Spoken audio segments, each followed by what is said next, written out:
Hey everybody, I just saw Denis Villeneuve's Dune and I'm gonna talk about it, so let's talk about it. So Dune is based off the massively influential 1965 novel by Frank Herbert, which if you don't know has quite the history of adaptation attempts. There's David Lynch's 1984 movie, which I haven't seen because it's pretty widely regarded as being super rushed through what's incredibly dense source material. There's the Sci-Fi Channel original series, which I also haven't seen because it's a Sci-Fi Channel original series, and also a very notable attempted adaptation from art house director Alejandro Jodorowsky.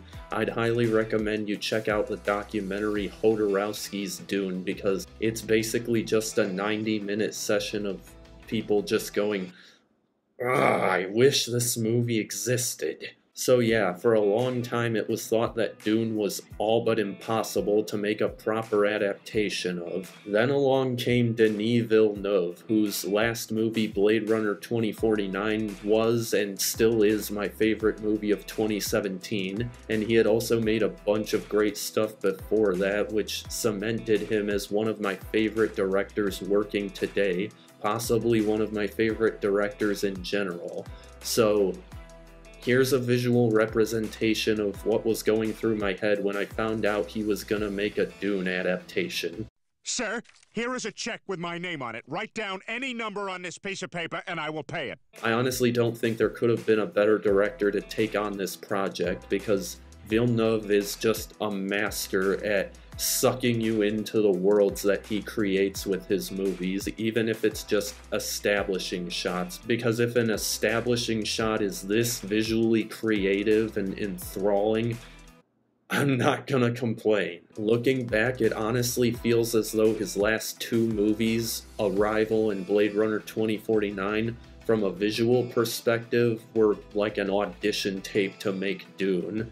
If you look back at those two movies after seeing this, you're definitely gonna notice some similarities. Now, I saw this movie in IMAX, and I know it's available on HBO Max right now if you want to watch it at home, but I'd recommend, and I hate being this guy, but unless you have a really good sound setup at home, you're missing out on an experience if you don't at least see this in a normal theater. Yeah, I know you should be able to enjoy a truly great movie no matter what circumstances you're watching it under, and I definitely still think that this movie falls under that category, but it's also a little bit naive to say that watching it on like your Apple Watch is the same as watching it in a theater. Like, I'm sorry, but that's just not true. From a technical perspective, this movie is damn near flawless. The music is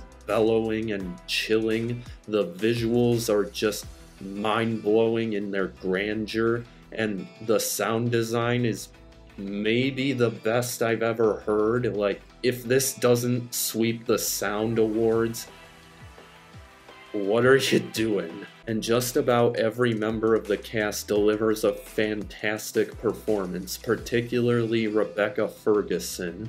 She is mind-blowing, and having the book fresh in my mind, she was probably one of my biggest points of intrigue, because let's just say that if she didn't deliver a top-tier performance, the character of Lady Jessica just would not work. Thankfully, she more than delivered. She is phenomenal in this movie. Timothée Chalamet also just completely shattered any doubts I might have had before of him just being a pretty boy. He has gravitas, and he shows it off in spades here with an incredible range of emotion. Now, from a narrative perspective, I'm in a bit of a predicament because I know I loved the movie, but I have to question how much I truly loved it, because with the book fresh in my mind, I'm inevitably going to say, that was different than what happened in the book, or they removed that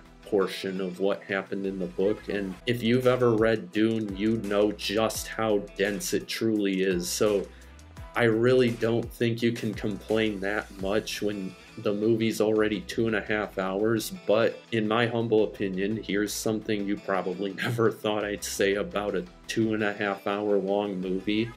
It should have been longer. I'm not gonna spoil it, but there's a certain element to a character's actions in the book that you as the reader find out pretty much right away, and it adds a whole nother layer of intrigue to the story as you're just waiting for this domino to fall, and even mundane actions become really intense because you're just wondering, oh boy, what's gonna happen here? Is anybody gonna find out? I'd just be really interested to see what was left on the cutting room floor for this, because the story still turned out great in my opinion, despite there being obvious things that I can point to and say, I think that would have improved it. That being said, I also think there were narrative points that they actually improved from the book. Things that I thought, like, yep, that was more earned than it was in the book. That action makes a lot more sense and it's a lot more satisfying. Seriously, the only real complaint that I have is that it felt like it didn't have a sense of finality given the point that they chose to stop it at for the break between part 1 and part 2. Like the "this is only the beginning" line.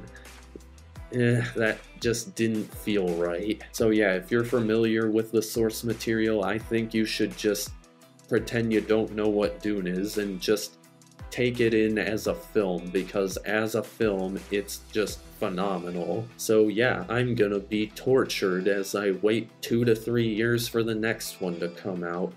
Dune is a masterpiece, and for the first time I think in this channel's history, I'm giving it a 10 out of 10. Now before I go, let me try to use the voice on you. Subscribe to this channel and like this video. Let me know if it worked.